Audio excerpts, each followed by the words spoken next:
नमस्कार स्टूडेंट, स्वागत है आप सभी का हमारे यूट्यूब चैनल बियॉन्ड डायरेक्ट्स में।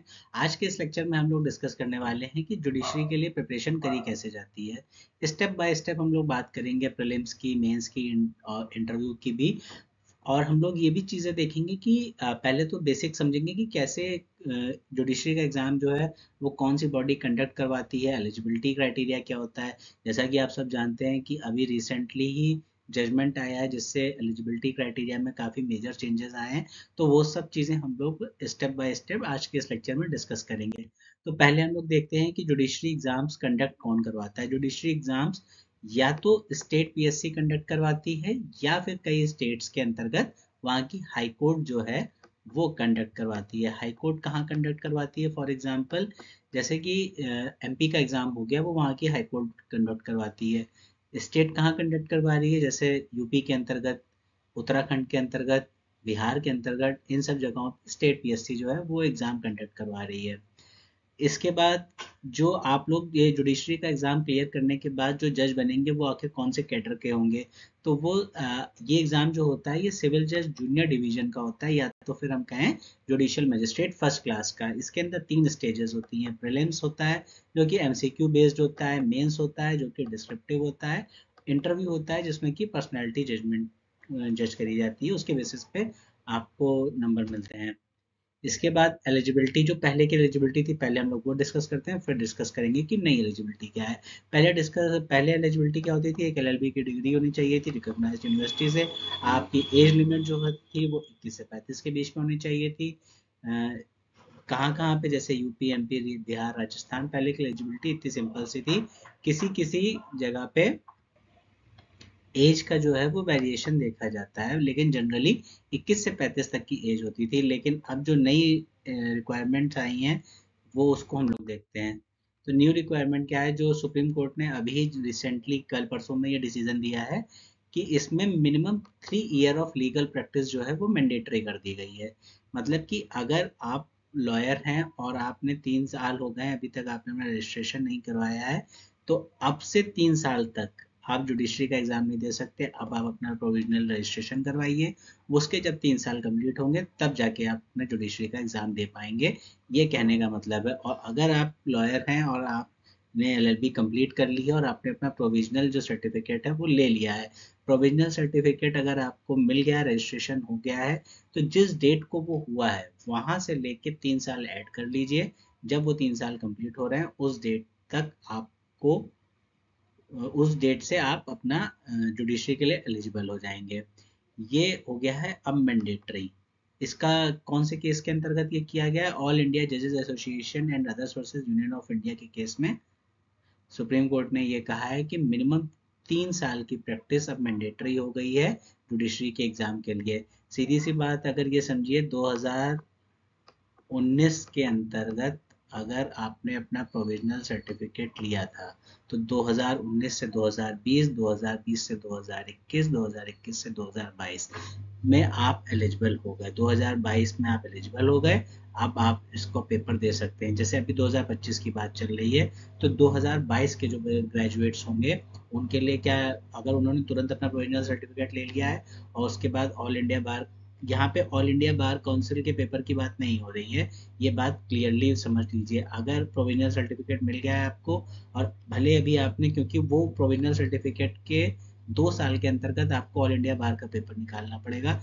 तो ऑब्वियस सी बात है कि ये नहीं है कि जो वो आप पेपर पास करेंगे तब जो आपको जिस डेट पे आपका रजिस्ट्रेशन होगा वो परमानेंट रजिस्ट्रेशन होगा, उसकी बात नहीं यहाँ पे करी गई है। यहाँ पे सिर्फ प्रोविजनल सर्टिफिकेट की बात करी गई है। जब आपने प्राइमरली, जैसे मैं यूपी से हूँ तो यूपी के अंतर्गत मैंने जब प्रोविजनल अपना सर्टिफिकेट करवाया था 2019, तब से वो वैलिड है।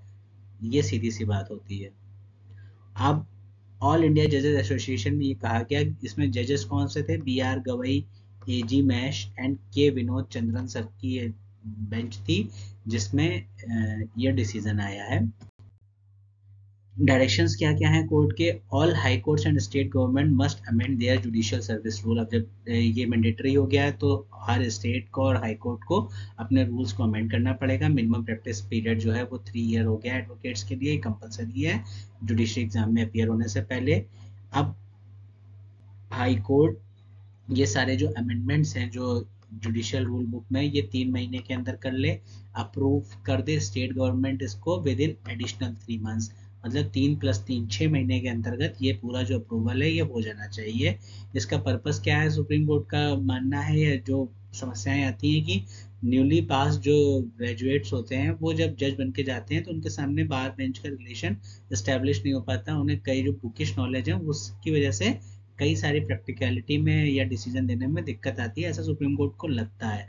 तो अभी हम लोग इस डिसीजन पर कुछ कमेंट नहीं पास कर रहे हैं, सीधे अभी अभी जो एलिजिबिलिटी आई है हम लोग उसको डिस्कस कर रहे हैं ताकि आप लोग समझ पाओ कि अब मोटा माटी क्या एलिजिबिलिटी है और कौन कौन से बच्चे इसको पेपर को अपियर कर सकते हैं, कौन कौन से बच्चों को भी वेट करना पड़ेगा, कैसे किस हिसाब से अब आपको अपना फ्यूचर जो है वो कैसे जुडिशरी के अंतर्गत दिखाई दे रहा है और आपको कैसे अपना फ्यूचर प्लान बनाना चाहिए। तो इस एलिजिबिलिटी से हम लोग ये चीज़ देखें। अब बात करते हैं, ये प्रीलिम्स का पेपर होता है, फिर मेंस का होता है, इंटरव्यू होता है। प्रीलिम्स अगर आपने क्वालिफाई कर लिया, ये सिर्फ क्वालिफाइंग नेचर का है, जिसके नंबर जुड़ते हैं टोटल वो है मेंस और इंटरव्यू। इन दोनों के नंबर जुड़ के आपकी ओवरऑल मेरिट बनती है जिससे आपका फाइनल रिजल्ट बनता है। अगर प्रीलिम्स सिर्फ क्या है, स्क्रूटनी करने के लिए, केवल छटनी करने के लिए होता है। प्रीलिम्स के अंदर ऑब्जेक्टिव क्वेश्चंस आते हैं, कई स्टेट में जीके पूछा जाता है, करंट अफेयर पूछा जाता है, जैसे यूपी के अंदर जीके है, करंट अफेयर है और लॉ का पेपर अलग से होता है।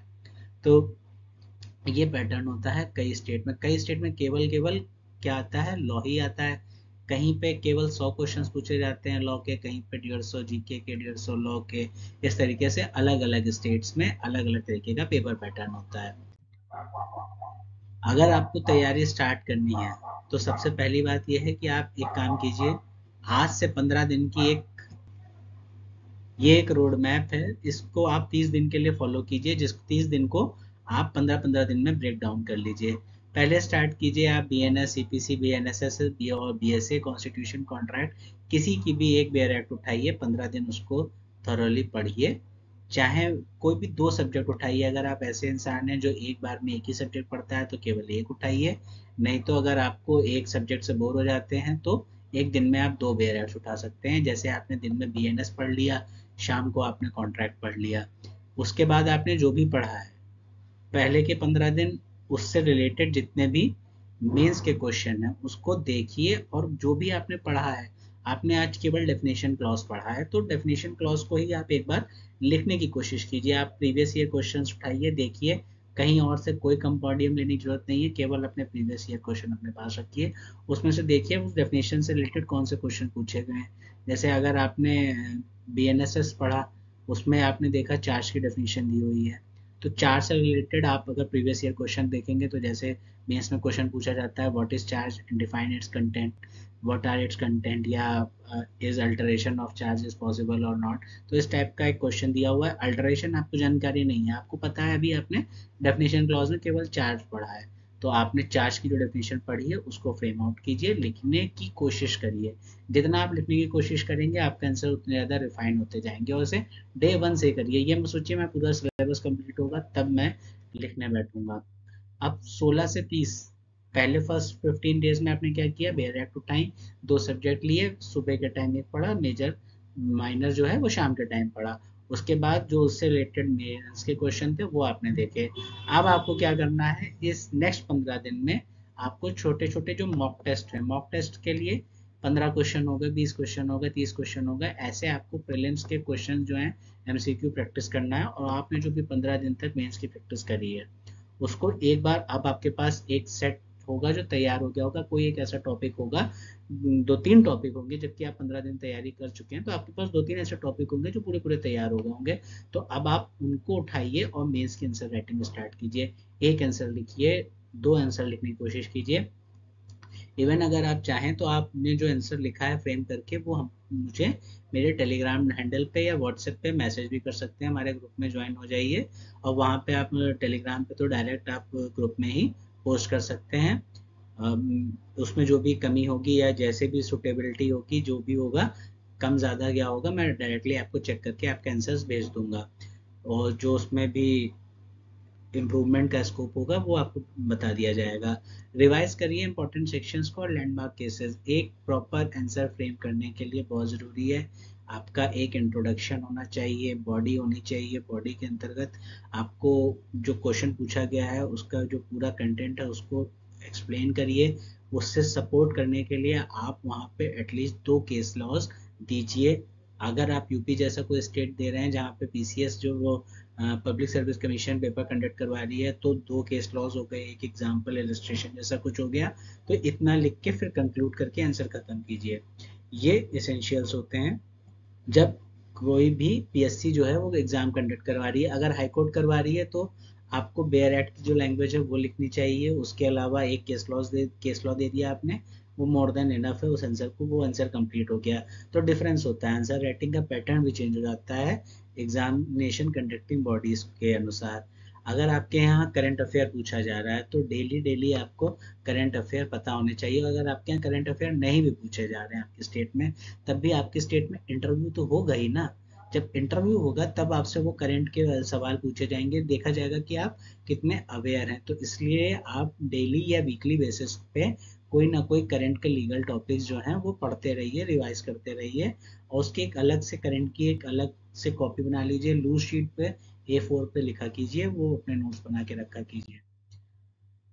अब वीकली टाइम टेबल डिस्कस करते हैं। जैसे मॉर्निंग में आपने क्या किया, बेयर एक्ट रीड कर ली 2 घंटे के लिए। आफ्टरनून में उस बेयर एक्ट से रिलेटेड कोई भी स्टैंडर्ड बुक है या जो आपने अपने नोट्स बनाए हैं वो आपने 3 घंटे पढ़ा। इवनिंग में आपने आंसर राइटिंग करी और केस लॉस जो थे वो स्टडी किया। वीकेंड पे फुल लेंथ मॉक टेस्ट दिया आपने उस चीज से पूरा रिलेटेड और रिवीजन किया। इस तरीके से आप वीकली बाय वीकली एक एक टॉपिक उठा के खत्म करते जाइए, आपका सिलेबस बहुत आसानी से खत्म हो जाएगा। अब कौन सी बुक पढ़ें, कौन सी वो सब्जेक्ट से रिलेटेड बुक्स हैं, तो जैसे सीपीसी के लिए तकवानी और सीपीसी की बेयर एक्ट आपको पढ़नी चाहिए। बीएनएसएस के लिए केलकर और बेयर एक्ट। बीएनएस के लिए केडी गौर हो गया या रतन लाल हो गया। रतन लाल बहुत ज़्यादा पढ़ी जाती है, कॉन्सेप्ट अच्छे से दिए हुए हैं इसमें, एसपी मिश्रा भी आती है। बीएसए पटुकलाल। कॉन्ट्रैक्ट के लिए आप अवतार सिंह पे जा सकते हैं, constitution J N. Pandey, MP Jain है, डीडी बसु हैं, इनमें से कोई भी बुक आप पिक कर सकते हैं। करंट अफेयर के लिए प्रतियोगिता दर्पण हो गया, यूट्यूब का कोई भी चैनल हो गया, आप फॉलो कर सकते हैं। अब अगर आप पहली बात तो ये है कि आप जब पहली बार बेयर एक्ट पढ़ने बैठेंगे तो हो सकता है कि आपको ना समझ में आए, लेकिन आप उसको पढ़िए। इन सब के अलावा भी अगर आपको ये मेन किताबें नहीं लेनी है तो आप परीक्षा मंथन की मेंस की अलग से बुक्स आती हैं, आप वो ले सकते हैं। परीक्षा मंथन की बुक्स में जो खासियत है, अगर आप इंग्लिश मीडियम में हैं तो ये इजी है कि उसकी जो लैंग्वेज है वो बहुत ही ल्यूसेड लैंग्वेज है, आपको बहुत आसानी से समझ में आ जाएगी। लैंग्वेज एंड कॉन्सेप्ट इन सब बुक्स में भी अच्छे हैं, लेकिन परीक्षा मंथन परफेक्टली बनी ही आपके एग्जाम प्रिपरेशन के लिए है, जुडिशरी के लिए है, तो वो आप यूज करेंगे तो ज़्यादा हैंडी होगा। अब ऑनलाइन चीज़ों को हमको कैसे यूटिलाइज करना है हमारी प्रिपरेशन के दौरान, तो पहली बात तो ये है, लाइव लॉ और बार बेंच से दोस्ती कर लीजिए। Legal news day to day क्या आ रही हैं, आप एक मतलब सोने से पहले एक बार चेक कर लीजिए। 2-3 आर्टिकल होंगे, क्या सुप्रीम कोर्ट ने डिसाइड किया, तो आपको ये सब पता रहना चाहिए। जुडिशरी टेलीग्राम ग्रुप जैसे बियॉन्ड बेयर एक्ट है, आप इस पे ऐड हो जाइए। इस पे आप अपने मेंस के आंसर जो है वो लिख के भेजिए, मैं उनको चेक करके दूंगा। तो आपको एक ये डेली बना रहेगा कि टास्क कि आज ये आंसर लिखना है और लिख के भेजना है, सर से चेक करवाना है। तो इस टाइप के अगर डेली टास्क आपके पास रहेंगे तो फोकस जो है वो ज़्यादा बना रहता है। हमारे बियॉन्ड बेयर एक्ट्स के जो यूट्यूब के लेक्चर हैं, जैसे अभी कॉन्स्टिट्यूशन के लेक्चर चल रहे हैं, फंडामेंटल राइट हो गया है, डीपीएसपी हम लोग चला रहे हैं। उसके बाद आगे हम लोग स्टेट और बाकी चीज़ें डिस्कस करेंगे। मुस्लिम लॉ में हमने काफ़ी कुछ एक अच्छा सा पार्ट जो है कंप्लीट कर लिया है। हिंदू लॉ को भी हम लोगों ने स्टार्ट किया है, उसमें भी हम लोगों ने इंट्रोडक्शन लिया है, कई उसमें भी छोटे छोटे टॉपिक्स हम लोगों ने कंप्लीट किए हैं। तो ये सारे लेक्चर्स अपने कंप्लीट कीजिए, या फिर कोई और यूट्यूब चैनल है, कोई और एडुकेटर है जिससे आप पढ़ रहे हैं, तो उन लेक्चर्स को सम अप कीजिए, उनको नोट्स बनाइए, उनसे प्रॉपरली उनको नोट्स बना के रिवाइज कीजिए और आंसर राइटिंग कीजिए। जो भी आप नोट्स बना रहे हो उसके बाद उस टॉपिक की आंसर राइटिंग जरूर कीजिए। यही जो होती है चीज़ वो लास्ट में आपको सबसे ज़्यादा फायदा करेगी। Mains answer writing practice 2 answers per day, ये तो आगे के लिए हो गया। आप पहले एक आंसर लिखना सोचिए, और ये मत सोचिए कि मेरा आंसर परफेक्ट नहीं है, परफेक्ट जैसा कुछ नहीं होता है, आपको एक एवरेज आंसर लिखना आना चाहिए, बस नथिंग एल्स। आपको क्वेश्चन पूछा गया है, आपको पॉइंटर्स में उसको तोड़ना आना चाहिए, एसेंशियल सीखना आना चाहिए, इंट्रोडक्शन प्लस एसेंशियल डेफिनेशंस, इतनी चीज़ें आपको आनी चाहिए। बहुत ज़्यादा रॉकेट साइंस नहीं है, मेहनत करिए हो जाएगा। आज कोई टॉपिक नहीं याद हो रहा है, 2 दिन करिए, 3 दिन करिए। अभी आप लोगों के सर पे कोई भी जुडिशरी का ऐसा मेन एग्जाम नहीं लगे हुए हैं या किसी भी एग्जाम की डेट नहीं आई है। अगर आपके पास लॉन्ग टर्म गोल है, अगर आप अभी एलएलबी के स्टूडेंट हैं, तो अभी आपके पास सफिशिएंट टाइम है। आप पहले लिखने की प्रैक्टिस करिए, क्योंकि ये वो एलएलबी के एग्जाम जैसा है, यहाँ पे लिखना नहीं होगा कि आपने कुछ भी लिख के आ गए तो आपको नंबर मिल जाएगा। आपको क्रिस्प टू क्रिस्प पॉइंट लिखने हैं। एग्जामिनेशन हॉल के अंदर जाते ही तो इतना स्ट्रेस होगा, आपको चीज़ें समझ में नहीं आएंगी। उसके बाद उस कम टाइम स्पैन के अंतर्गत हर चीज़ सोचते हुए अगर आपको लिखनी पड़ रही है तो आपका पेपर छूट जाएगा। आपकी इतनी प्रैक्टिस होनी चाहिए कि अगर आपके सामने क्वेश्चन आता है तो आपको सीधे सीधे पता होना चाहिए। चार्ज का क्वेश्चन आया, आपको सीधे सीधे पता होना चाहिए कहाँ दिया हुआ है, चैप्टर कौन सा है, चैप्टर 18 है। अगर आपके पास सेशन ट्रायल आया तो आपको पता होना चाहिए चैप्टर 19 है, कहाँ से कहाँ तक है, 248 से स्टार्ट हो रहा है। ये सारी उसकी जो मैपिंग है वो आपको पता होनी चाहिए। एसेंशियल्स क्या होते हैं, कौन स्टार्ट करता है session trial, public prosecutor start करेगा, उसके बाद क्या होगा, प्ली कब ली जाएगी, प्ली ऑफ गिल्ट कब होगी, फ्रेम चार्ज कब होगा, डिस्चार्ज कब होगा। ये सारा कॉन्सेप्ट आपको पता होना चाहिए। सोचने का टाइम नहीं होता है और ये कोई बहुत ज़्यादा डिफिकल्ट नहीं है। अगर आप मल्टीपल प्रैक्टिस करेंगे तो ये चीज़ें बहुत आसानी से हो जाएंगी। फोकस करिए जो मैंने बताया कि इंट्रोडक्शन इस तरीके से एक पैटर्न पे। केस लॉज जरूर यूज कीजिए। एग्जैक्ट सेक्शन नंबर का एक नंबर मिलता है, अगर सेक्शन नंबर गलत तो बहुत सी चीज़ें गलत हो जाती हैं, लेकिन कोशिश कीजिए सेक्शन नंबर एग्जैक्ट याद कीजिए, केस लॉज एग्जैक्ट याद कीजिए। अपने जो टेस्ट में जो अच्छे आंसर्स हैं, जिनको आपको ज़्यादा नंबर मिल रहे हैं और जो उनको एवरेज आंसर मिल रहे हैं, उनको कंपेयर कीजिए कि मैंने इसमें क्या चीज़ अच्छी लिखी है, क्या चीज़ इसमें कम लिखी है, जिससे मेरे नंबर कम हुए। सेल्फ एनालिसिस करते रहिए, ये बहुत ज़रूरी है। इसके बाद इंटरव्यू प्रिपरेशन आपकी कैसी होनी चाहिए, कम्युनिकेशन, आप बात करने पे ध्यान दीजिए। लीगल वो कैप जो है वो अपनी बढ़ाइए, लीगल ओपिनियन बढ़ाइए। वो कैसे बढ़ेंगे, वो जितना ज़्यादा आप केस लॉस पढ़ेंगे, करंट के जजेस को आप जजमेंट देखिए। सुप्रीम कोर्ट ऑनलाइन है इस समय, एमपी हाई कोर्ट ऑनलाइन है। इन लोगों की अगर आप प्रैक्टिस नहीं कर रहे हैं तो आप ये देखिए समझिए कि कैसे इन सब की वर्किंग हो रही है। लैंडमार्क केसेस को जितना ज़्यादा पढ़ेंगे उतना अच्छा है। अपना प्रिपेयर कीजिए बायोडाटाज, हॉबी से रिलेटेड आपसे क्वेश्चन पूछा जाएगा तो उसको थोड़ा सा प्रिपेयर करके रखिए। कॉमन मिस्टेक जो अवॉइड करनी है, इग्नोर करना है। अगर आप बियर एड्स इग्नोर कर रहे हैं पढ़ने के लिए, आप सीधे या तो यूट्यूब के लेक्चर पे डिपेंड हो गए या कहीं और डिपेंड हो गए, बेयर एड्स आप नहीं पढ़ रहे हैं, तो समझिए कि जुडिशरी का एग्जाम निकालना बहुत मुश्किल है। डिले कर रहे हैं कि सोच रहे हैं पहले मैं पूरा तैयारी कर लूँ उसके बाद जाके मैं मेंस की आंसर राइटिंग करूँगा, पहले मैं एमसीक्यूज लगा लूँ, प्रीलिम्स देख लूँ। नहीं, ऐसा नहीं होता है। आपको मेंस की तैयारी प्रीलिम्स के साथ ही करनी होगी। कोई अलग से तैयारी नहीं आएगी भाई, कॉन्सेप्ट तो वही है ना, टॉपिक तो वही है। कॉन्स्टिट्यूशन पढ़ रहे हैं तो आर्टिकल 14 तो 14 ही है ना। प्रीलिम्स के लिए अलग से क्या पढ़ लोगे और मेंस के लिए अलग से क्या पढ़ लोगे। लिखना तो आपको उसी में से है और एमसीक्यू भी उसी में से मार्क करना है। तो एक साथ तैयारी कीजिए। अलग अलग तैयारी तब होती है जब आपके एग्जाम की डेट आ गई हो। अब आपको पता है कि भाई 1 महीना बचा है, 2 महीना बचा है, तब आप उसमें सीधे एमसीक्यू प्रैक्टिस पे स्विच करते हैं। तो ये चीज़ें केवल एग्जाम ओरिएंटेड होती हैं। पेपर निकालने के लिए अगर आपके पास अभी 6-8 महीने हैं तो फिर इसको इस तरीके से तैयारी कीजिए कि मेंस की तैयारी साथ में लेके चलिए।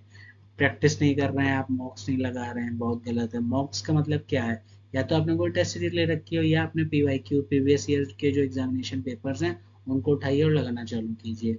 कोचिंग पे ओवर डिपेंडेंस मतलब वही है कि बेयर एड्स पढ़ ही नहीं रहे हैं, जो कोचिंग में बता दिया गया उतना ही समझ रहे हैं, अपने आप दिमाग लगाना ही नहीं चाह रहे हैं।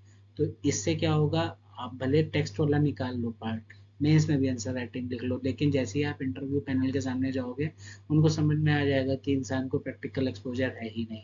अपनी उनकी जो सोच है वो इतनी दूर तक नहीं जा रही है कि चीज़ें इम्प्लीमेंट कर पाए, तो आपके जुडिशरी के इंटरव्यू में नंबर कम हो जाएंगे। फाइनल टिप्स क्या हैं सक्सेस के लिए, आपने नोट जरूर बनाइए, रिवाइज जरूर करिए 3 से 4 बार बिफोर एग्जाम। कंसिस्टेंसी, अगर ये नहीं है कि अगर आप दिन में 6 घंटे हैं आपके पास और अगर किसी दिन ऐसा होता है आप दिन में 6 घंटे रेगुलर पढ़ रहे हो, किसी दिन ऐसा होता है कि आपके ऊपर टाइम नहीं मिला है, तो इवन 1 घंटा ही, 15 मिनट ही निकालिए, लेकिन पढ़िए ज़रूर, क्योंकि आपकी consistency he at the end ये 1 घंटा 15 मिनट 20 मिनट ही आपको सक्सेस की तरफ ले जाएगी। आपकी कंसिस्टेंसी नहीं टूटी, और जिस दिन आप बिल्कुल नहीं पढ़ पा रहे तो आपने 15-20 मिनट भी पढ़ लिया है, तो आपके दिमाग में एक सेटिस्फेक्शन रहता है कि हाँ मैंने कुछ तो आज पढ़ लिया है, नींद चैन से आती है। बिना डिसिप्लिन, बिना प्रैक्टिस, बिना पेशेंस, जुडिशरी के गेम से आप बाहर हैं। तो ये जो डीपीपी है ना, इसको फॉलो करना ज़रूरी है। न्यू एलिजिबिलिटी क्राइटेरिया जैसे हम लोगों ने देखा, उसको जो ध्यान रखिएगा। प्रोविजनल सर्टिफिकेट आपका मिल गया हो, उससे 3 साल तक का टाइम है। आप एक्टिव प्रैक्टिस में होने चाहिए, 3 साल का टाइम प्लस एक्टिव प्रैक्टिस। कोई भी सीनियर एडवोकेट जो कि 10 साल की जिनकी प्रैक्टिस हो गई है, वो आपको सर्टिफिकेट बना के दे सकते हैं कि ये बंदा जो है ये इस स्पोर्ट में काम कर रहा है, प्रैक्टिस कर रहा है। और फिर वो जो सर्टिफिकेट है वो वेरीफाई कौन करेगा, उस स्टेट, उस कोर्ट के जो मजिस्ट्रेट हैं कोई भी, वो उसको सर्टिफाई कर देंगे। ये सर्टिफिकेट आपको जब फॉर्म आएगा तो उसमें लगाना होगा, बस इतना सा एलिजिबिलिटी क्राइटेरिया है। इससे ज़्यादा आपको मेहनत करने की जरूरत नहीं है। अगर आप एलिजिबल हैं, तैयारी कीजिए। अगर आप पहले ही पास आउट हो चुके थे और अब आपको तैयारी करते हुए 6-5 साल हो चुके हैं, और अगर आपने अब तक एलिजिबिलिटी अपना एनरोलमेंट नहीं करवाया है, तो ये एक तरीके से देखा जाए तो आपकी लापरवाही ही है।